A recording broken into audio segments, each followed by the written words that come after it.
Mahabubabad municipality కార్యాలయంలో బుధవారం జరిగిన కార్యక్రమంలో మున్సిపాలిటీకి చెందిన లబ్ధిదారులకు ఇందిరమ్మ ఇళ్ల మంజూరు పత్రాలను పంపిణీ చేశారు. ఈ కార్యక్రమానికి ముఖ్య అతిథిగా హాజరైన మహబూబాబాద్ శాసనసభ్యులు డాక్టర్ బోక్యా మురళీ నాయక్ స్వయంగా లబ్ధిదారులకు పత్రాలు అందజేశారు. ఈ సందర్భంగా వారు మాట్లాడుతూ ఇల్లు అనేది ప్రతి మనిషి కళ అని, ఆ కళను సాకారం చేయడమే ఇందిరమ్మ హౌసింగ్ పథకం ముఖ్య లక్ష్యమని తెలిపారు.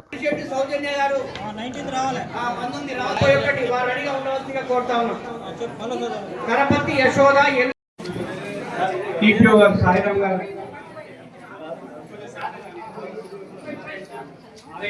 ఆర్ఐ గారు, ఆర్ఐ ఈశ్వర్ ఆయన సుధాకర్,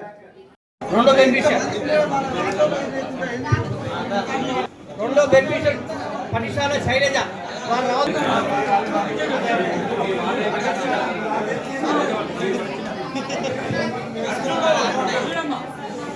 సర్టిఫికేట్ తీసుకోవాలి, బయట వెయిట్ చేయాల్సిన లక్ష్మి విజయ మామా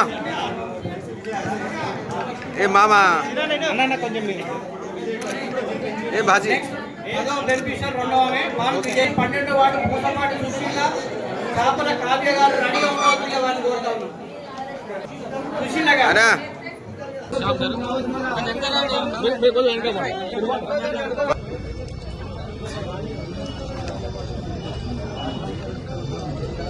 కాబట్టి అందరు నవ్వుతలేరు, ఎవరు అందరు 5 లక్షలు ఇచ్చిందమ్మా. 5 లక్షలు